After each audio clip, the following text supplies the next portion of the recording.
आजकल खाने पीने वाली हर चीज में ऐसी मिलावट होने लगी है कि देखकर सुनकर आप हैरान रह जाएंगे कि भाई अब क्या ही खाएगा आदमी। हालत ऐसी हो गई कि बिना मिलावट का सामान नहीं मिल रहा, मिल जाए तो किस्मत समझिए। दूध, पनीर, मक्खन, घी को तो छोड़ ही दीजिए। हालत यह है कि मार्केट में भाई मिलावटी चना आ गया है और मिलावटी अंडा मिल रहा है, नकली दाल चावल धड़ल्ले से बिक रहा है। अब तो सड़ी हुई मिठाई और उससे बचाने वाली दवा भी नकली आ रही है। आपसे ब्रांड के नाम पर ज्यादा पैसे भी वसूले जा रहे हैं और आपकी सेहत से खिलवाड़ भी हो रहा है। चने तक में केमिकल वाला रंग मिलाया जा रहा है। आप जो ये खा रहे हैं चना के, अरे बाप रे, प्रोटीन दे रहा है, जहर है वो। अंडों में कैंसर वाला केमिकल होने के दावे किए जा रहे हैं, जांच चल रही है। कहीं मिठाई में कीड़े मिल रहे हैं, कहीं दवाई में मिलावट पकड़ी जा रही है। आज आपको सावधान करने वाली एक एक खबर बताऊंगा।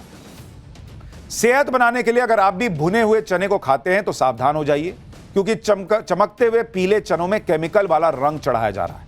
इसका खुलासा तब हुआ जब गोरखपुर में फूड एंड सेफ्टी विभाग ने छापा मारा। गोदाम में 30 टन भुना हुआ चना पैक किया जा रहा था, जिसे केमिकल से रंगा गया था। ये देखिए, ये वही केमिकल है जो कपड़े रंगने के काम आता है। अगर किसी के शरीर में चला जाए तो जान जा सकती है, लेकिन पीले चने की डिमांड के चक्कर में सेहत से खिलवाड़ हो रहा था। ये देखिए कैसे रंग रहे हैं लोग। कैसे लोग हैं भाई, मुझे नहीं समझ में आता कि तुम पैसा कमाने के लिए किसी को मार दोगे क्या जी। ये चना रंग रहे हैं ये लोग। खाद्य विभाग ने जब इन चनों की जांच की तो वो भी हैरान रह गए। जो लोग मिलावट कर रहे हैं वो इन चनों को कपड़ा और चमड़ा रंगने वाले ऑरामाइन केमिकल से रंग रहे हैं। ऑरामाइन केमिकल से इंसान का लिवर और किडनी खराब हो सकती है। इंसान के डीएनए में परिवर्तन से कैंसर का खतरा होता है। मुनाफाखोरी के चक्कर में लोगों की जान से खिलवाड़ धड़ल्ले से हो रहा है, लेकिन कुछ लोग चंद रुपयों के लिए मर्डर करने से भी नहीं चूक रहे। गाजियाबाद से आज ऐसी ही खबर आई जिसने हाई राइज सोसाइटीज में रहने वालों को हिलाकर रख दिया। एक किराएदार पति पत्नी ने अपनी मकान मालकिन को ऐसी मौत दी कि सुनने वालों के रोंगटे खड़े हो गए। मकान मालकिन का जुर्म बस इतना था कि उसने 6 महीने का बकाया किराया मांग लिया।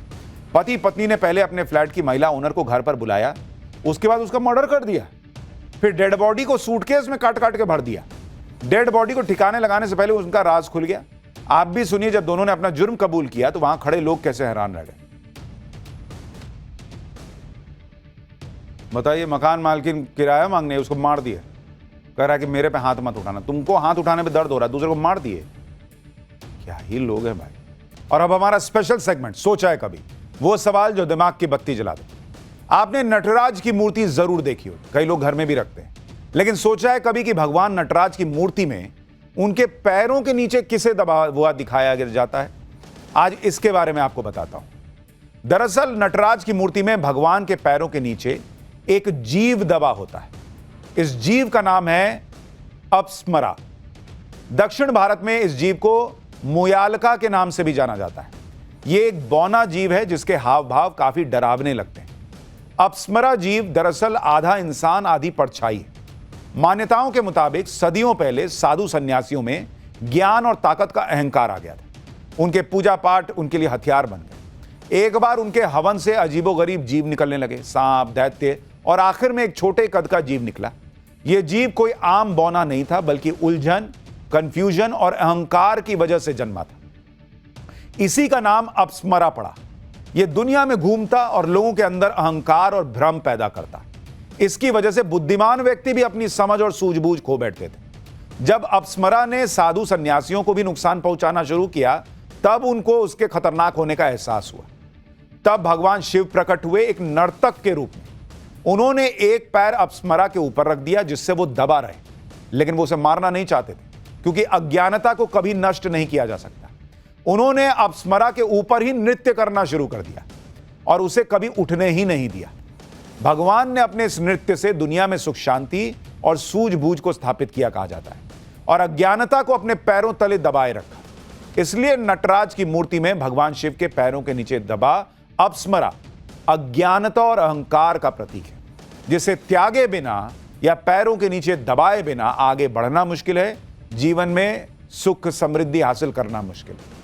तो अब घर में सिर्फ नटराज की मूर्ति मत लगाइएगा, अगली बार उस मूर्ति से क्या संदेश भगवान दे रहे हैं यह भी समझिएगा। अज्ञानता को पैर के नीचे रखना है। आज के लिए इतना ही। उनके लिए अच्छी बात यह है कि मुस्लिम महिलाएं जो हैं उनके बाकी काम और उनकी उम्र को देखकर अभी भी सपोर्ट कर रही हैं, लेकिन उनको भी सोचना चाहिए कि ऐसे विवाद ना हो तो ज्यादा बेहतर है। क्योंकि कोई पाकिस्तान तो बैठा ही है ये बताने के लिए कि देखो मुसलमानों के साथ भारत में क्या हो रहा है। पाठशाला में अब अगली क्लास, दनादन टकराती गाड़ियां, कहीं बर्फ में फिसलती कार, बर्फ, कोहरा और सड़क पर कोहराम का चैप्टर। 14,000 मरे, हजारों घायल, ठंड आते सड़क पर घूमती मौत से कैसे बचना है, अब इसके बारे में आपको बताता हूं। कोहरे की वजह से ट्रेन लेट होने लगी, फ्लाइट्स कैंसिल होनी शुरू हो गई, लेकिन सबसे ज्यादा मार हमेशा की तरह सड़क पर पड़ रही है। इस बार तो ठंड के मौसम में पहली बार आए कोहरे ने ही जानलेवा तेवर दिखाने शुरू कर दिए। ये देखिए कैसे दनादन गाड़ियां टकराती जा रही हैं। 4 दिन हुए हैं कोहरे की शुरुआत हुए और इस वजह से अलग अलग हादसों में 110 गाड़ियां टकरा चुकी हैं। इन हादसों में 30 से ज्यादा लोगों की मौत हो चुकी है बॉस। ये कोई छोटी मोटी बात नहीं, अरे गाड़ी टकरा, 30 लोग मर गए हैं 4 दिन में। और ऐसा नहीं कि हर साल सिर्फ भारत में कोहरा सड़क यात्रा पर निकले लोगों के लिए जानलेवा साबित होता है। हर साल कोहरे और बर्फ या जमा देने वाली ठंड की वजह से गाड़ियां आपस में ऐसे टकराती हैं और फिसलती हैं। इसकी वजह से होने वाले हादसों में हजारों लोगों की जान गई है। आज पाठशाला में बर्फ और कोहरे की वजह से हर साल सड़क पर मचने वाले कोहराम की रोंगटे खड़े कर देने वाली तस्वीरें आपको दिखाऊंगा। कैसे ये सब फिर शुरू हो गया आपको दिखाऊंगा। भारत से लेकर विदेश तक में यही हो रहा है वो भी आपको दिखाऊंगा। और कौन से जरूरी सेफ्टी टिप्स हैं जो आपको पता होने चाहिए वो भी बताऊंगा। लेकिन पहले जो हो रहा है उसकी एक झलक देखिए। कोहरे की वजह से हर साल दुनिया के अलग अलग देशों की सड़कों पर कैसा कोहराम मचता है, इसकी तस्वीरें आपको दिखाऊंगा। पहले अपने देश में भारत में इस साल कैसे कहर बरपा रहा है कोहरा, उसकी तस्वीर देखिए। ये तस्वीरें दिल्ली मुंबई एक्सप्रेसवे की हैं, जहां कोहरे की वजह से पहले एक तेज रफ्तार कार सड़क पर खड़े ट्रक से टकराई। ये देखिए, कोहरे की वजह से हुए हादसे से एक्सप्रेसवे पर अफरा तफरी मच गई। लोग अपनी अपनी गाड़ियों से बाहर निकलकर चीखने चिल्लाने लगे। पीछे से आ रही गाड़ियों को भी रोकने की जरूरत है, क्योंकि भाई उसको थोड़ी पता आगे एक्सीडेंट हो रखा है, वो अपना आ रहा है और आप वहां से गाड़ी से निकल के अभी चीख ही रहे हैं कि मुझे चोट लगी, पता चला कोई चढ़ता चला जाएगा। अब इस साल कोहरे की वजह से अब तक हुए सबसे भीषण हादसे की तस्वीर देखिए। यह हादसा 15 दिसंबर को यूपी में मथुरा के पास यमुना एक्सप्रेसवे पर हुआ, जहां घने कोहरे की वजह से एक्सप्रेसवे से गुजर रही 8 बसेस और 2 छोटी गाड़ियों की एक एक करके टक्कर हो गई। टक्कर के बाद सभी गाड़ियों में आग लग गई। इस हादसे में 19 लोगों की जान गई, 20 से ज्यादा लोग घायल हुए। ऐसा नहीं है कि कोहरा सिर्फ एक देश की टेंशन, दुनिया के तमाम देशों की सड़कों पर हर साल कोहरा कहर बनकर टूटता है। ये तस्वीरें अमेरिका के मिनेसोटा की हैं, जहां कोहरे की वजह से एक के बाद एक कई गाड़ियां टकराती चली गई। अब देखिए विदेश में भी हो रहा है। तस्वीरों में तो एक एक कार एक एक करके 6 गाड़ियां टकराती हुई दिख रही हैं। खाली अमेरिका और भारत का मामला नहीं है। चीन के ज़ेंगझोउ में कोहरे की वजह से हुए हादसे की वायरल तस्वीर देखिए। भारत में पिछले कुछ सालों के आंकड़ों पर नजर डालें तो कोहरे की वजह से होने वाले हादसों की संख्या एक साल में करीब 6,000 बढ़ गई है। साल 2021 में कोहरे की वजह से 28,934 हादसे हुए। साल 2022 में कोहरे की वजह से हादसे बढ़कर 34,262 हो गए, यानी एक साल में 18% से ज्यादा की बढ़ोतरी। साल 2021 में कोहरे की वजह से हुए हादसों में 13,372 लोगों की जान गई थी, 13,372, और 25,000 तो खाली घायल हुए। वहीं साल 2022 में कोहरे की वजह से हुए हादसों में करीब 14,500 लोगों की जान चली गई और 30,000 से ज्यादा लोग घायल हुए। यानी ये कोई मामूली एक आधी घटना नहीं है बॉस, पूरे ठंड में हजारों लोगों की जान चली जाती है। मैदानी इलाकों में कोहरे और ओस का डबल अटैक लोगों की जान पर आफत बनता है, तो पहाड़ों पर बर्फबारी के बाद गिरने वाला पाला लोगों की मुश्किलें बढ़ा देता है। अब आप इस तस्वीर को देखिए। कुछ लोग मिलकर ढलान वाली सड़क पर फिसल रही गाड़ी को संभालने की कोशिश करते दिख रहे हैं, लेकिन बर्फबारी के बाद पाला पड़ने की वजह से फिसलन इतनी बढ़ गई है कि गाड़ी फिसलते हुए नीचे की तरफ पहुंच गई। ये देखिए, वो भाई फिसलते तो चला जा रही है गाड़ी, जो खड़ी है वो करी है मुझसे मत टकराना, मैं फिसल जाऊं। कुछ दूरी तक पहुंचने के बाद सामने से आ रही जीप फिसलते हुए इस कार से जाकर टकरा गई, वो अलग सरकना शुरू। भारत ही नहीं, पूरी दुनिया में हर साल जानलेवा सड़क हादसे होते हैं। आने वाले दिनों में उत्तर भारत के ज्यादातर इलाकों में घना कोहरा फैलने का अनुमान है, जो जनवरी और फरवरी में जारी रह सकता है। ऐसे में अगर आप भी कार ड्राइव करके कहीं जाने का प्लान बना रहे हैं तो आपको सेफ्टी पर बहुत ध्यान रखना है, और उसके लिए क्या करना है वो देख लीजिए। पहला, स्पीड और लेन। कोहरे के दौरान तेज रफ्तार में गाड़ी चलाने से बचिए। स्पीड इतनी होनी चाहिए कि हाईवेज पर सामने वाली गाड़ी और सिंगल लेन होने पर सामने से आने वाली गाड़ी नजर आती रहे। बहुत जरूरी होने पर ही लेन बदलिए। बार बार लेन बदलने से पीछे से आने वाली गाड़ी से भी टक्कर होने का खतरा बढ़ जाता है। और स्पीड इतनी रखिए कि कुछ अगर हादसा दिखे तो कम से कम रुकने की गुंजाइश रहे। दूसरा है फॉग लैंप। फॉग लैंप का इस्तेमाल जरूर कीजिए। इससे कोहरे के दौरान विजिबिलिटी बढ़ती है। गाड़ी में हेडलाइट के ठीक नीचे लगे होते हैं। अगर आपकी कार में यह फीचर नहीं है तो बाहर से भी फॉग लैंप लगवा सकते हैं। फॉग लैंप नॉर्मल हेडलाइट की तरह ऊपर नहीं चमकते बल्कि नीचे की तरफ तेज और फोकस्ड लाइट देते हैं। इससे सड़क का नजदीकी हिस्सा साफ दिखाई देता है और कोहरे में रोशनी उल्टा रिफ्लेक्ट होकर आंखों में चुभती नहीं।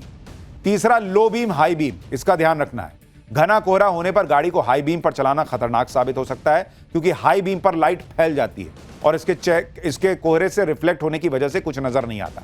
इसलिए कोहरे में गाड़ी हमेशा लो बीम पर चलाइए। लो बीम पर हेडलाइट से नजदीकी एरिया ज्यादा बेहतर नजर आता है। चौथा है डीफॉगर। ठंड के मौसम में कार के केबिन और बाहर के तापमान में अंतर होने से शीशों पर धुंध जमने लगती है, जिससे कोहरे में कार चलाने में मुश्किल और बढ़ जाती है। ऐसे में डीफॉगर ऑन रखना चाहिए, इससे कार की विंडशील्ड पर धुंध नहीं जमती। पांचवा है इमरजेंसी इंडिकेटर। अक्सर कोहरे में गाड़ी चलाते समय लोग इमरजेंसी इंडिकेटर ऑन कर देते हैं, लेकिन इसका सबसे बड़ा नुकसान यह होता है कि गाड़ी मोड़ते वक्त आप दूसरों को सिग्नल नहीं दे पाते। ऐसे में पीछे या आगे से आ रही गाड़ी से टक्कर होने का खतरा बढ़ जाता है। इसलिए कोहरे में इमरजेंसी इंडिकेटर की जगह हेडलाइट का इस्तेमाल करना ज्यादा बेहतर है। पाठशाला में अगला चैप्टर, नकली चना, नकली अंडा, नकली दाल चावल। आप जो नकली खा रहे हैं उसकी लिस्ट आ गई। आपने किचन में नकली सामान की भरमार रखी, ऊपर से दवाई भी नकली आ गई, तो यह रिपोर्ट देखकर आपको शौक ही तो लगेगा। देखिए जरा, आजकल खाने पीने वाली हर चीज में ऐसी मिलावट होने लगी है कि देखकर सुनकर आप हैरान रह जाएंगे कि भाई अब क्या ही खाएगा आदमी। हालत ऐसी हो गई कि बिना मिलावट का सामान नहीं मिल रहा, मिल जाए तो किस्मत समझिए। दूध, पनीर, मक्खन, घी को तो छोड़ ही दीजिए। हालत यह है कि मार्केट में भाई मिलावटी चना आ गया है और मिलावटी अंडा मिल रहा है। नकली दाल चावल धड़ल्ले से बिक रहा है। अब तो सड़ी हुई मिठाई और उससे बचाने वाली दवा भी नकली आ रही है। आपसे ब्रांड के नाम पर ज्यादा पैसे भी वसूले जा रहे हैं और आपकी सेहत से खिलवाड़ भी हो रहा है। चने तक में केमिकल वाला रंग मिलाया जा रहा है। आप जो ये खा रहे हैं चना के, अरे बाप रे, प्रोटीन दे रहा है, जहर है वो। अंडों में कैंसर वाला केमिकल होने के दावे किए जा रहे हैं, जांच चल रही है। कहीं मिठाई में कीड़े मिल रहे हैं, कहीं दवाई में मिलावट पकड़ी जा रही है। आज आपको सावधान करने वाली एक एक खबर बताऊंगा। सेहत बनाने के लिए अगर आप भी भुने हुए चने को खाते हैं तो सावधान हो जाइए, क्योंकि चमकते हुए पीले चनों में केमिकल वाला रंग चढ़ाया जा रहा है। इसका खुलासा तब हुआ जब गोरखपुर में फूड एंड सेफ्टी विभाग ने छापा मारा। गोदाम में 30 टन भुना हुआ चना पैक किया जा रहा था, जिसे केमिकल से रंगा गया था। ये देखिए, ये वही केमिकल है जो कपड़े रंगने के काम आता है। अगर किसी के शरीर में चला जाए तो जान जा सकती है, लेकिन पीले चने की डिमांड के चक्कर में सेहत से खिलवाड़ हो रहा था। ये देखिए कैसे रंग रहे हैं लोग। कैसे लोग हैं भाई, मुझे नहीं समझ में आता कि तुम पैसा कमाने के लिए किसी को मार दोगे क्या जी। ये चना रंग रहे हैं ये लोग। खाद्य विभाग ने जब इन चनों की जांच की तो वो भी हैरान रह गए। जो लोग मिलावट कर रहे हैं वो इन चनों को कपड़ा और चमड़ा रंगने वाले ऑरामाइन केमिकल से रंग रहे हैं। ऑरामाइन केमिकल से इंसान का लिवर और किडनी खराब हो सकती है। इंसान के डीएनए में परिवर्तन से कैंसर का खतरा होता है।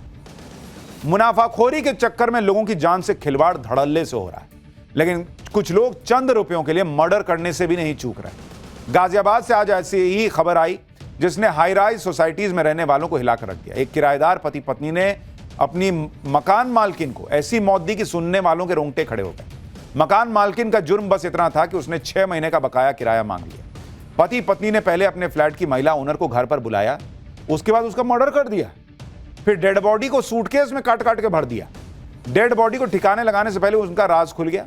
आप भी सुनिए, जब दोनों ने अपना जुर्म कबूल किया तो वहां खड़े लोग कैसे हैरान रह गए। बताइए, मकान मालकिन किराया मांगने उसको मार दिया, कह रहा है कि मेरे पे हाथ मत उठाना। तुमको हाथ उठाने में दर्द हो रहा है, दूसरे को मार दिए। क्या ही लोग हैं भाई। और अब हमारा स्पेशल सेगमेंट, सोचा है कभी, वो सवाल जो दिमाग की बत्ती जला दे। आपने नटराज की मूर्ति जरूर देखी हो, कई लोग घर में भी रखते हैं, लेकिन सोचा है कभी कि भगवान नटराज की मूर्ति में उनके पैरों के नीचे किसे दबा हुआ दिखाया जाता है? आज इसके बारे में आपको बताता हूं। दरअसल नटराज की मूर्ति में भगवान के पैरों के नीचे एक जीव दबा होता है। इस जीव का नाम है अप्समरा। दक्षिण भारत में इस जीव को मुयालका के नाम से भी जाना जाता है। यह एक बौना जीव है जिसके हाव भाव काफी डरावने लगते हैं। अप्समरा जीव दरअसल आधा इंसान आधी परछाई है। मान्यताओं के मुताबिक सदियों पहले साधु सन्यासियों में ज्ञान और ताकत का अहंकार आ गया था। उनके पूजा पाठ उनके लिए हथियार बन गए। एक बार उनके हवन से अजीबोगरीब जीव निकलने लगे, सांप, दैत्य, और आखिर में एक छोटे कद का जीव निकला। यह जीव कोई आम बौना नहीं था, बल्कि उलझन, कंफ्यूजन और अहंकार की वजह से जन्मा था। इसी का नाम अपस्मरा पड़ा। यह दुनिया में घूमता और लोगों के अंदर अहंकार और भ्रम पैदा करता। इसकी वजह से बुद्धिमान व्यक्ति भी अपनी समझ और सूझबूझ खो बैठते थे। जब अपस्मरा ने साधु सन्यासियों को भी नुकसान पहुंचाना शुरू किया, तब उनको उसके खतरनाक होने का एहसास हुआ। तब भगवान शिव प्रकट हुए एक नर्तक के रूप में। उन्होंने एक पैर अपस्मरा के ऊपर रख दिया जिससे वो दबा रहे, लेकिन वो उसे मारना नहीं चाहते थे क्योंकि अज्ञानता को कभी नष्ट नहीं किया जा सकता। उन्होंने अपस्मरा के ऊपर ही नृत्य करना शुरू कर दिया और उसे कभी उठने ही नहीं दिया। भगवान ने अपने इस नृत्य से दुनिया में सुख शांति और सूझबूझ को स्थापित किया कहा जाता है और अज्ञानता को अपने पैरों तले दबाए रखा। इसलिए नटराज की मूर्ति में भगवान शिव के पैरों के नीचे दबा अपस्मरा अज्ञानता और अहंकार का प्रतीक है, जिसे त्यागे बिना या पैरों के नीचे दबाए बिना आगे बढ़ना मुश्किल है, जीवन में सुख समृद्धि हासिल करना मुश्किल है। तो अब घर में सिर्फ नटराज की मूर्ति मत लगाइएगा, अगली बार उस मूर्ति से क्या संदेश भगवान दे रहे हैं यह भी समझिएगा। अज्ञानता को पैर के नीचे रखना है। आज के लिए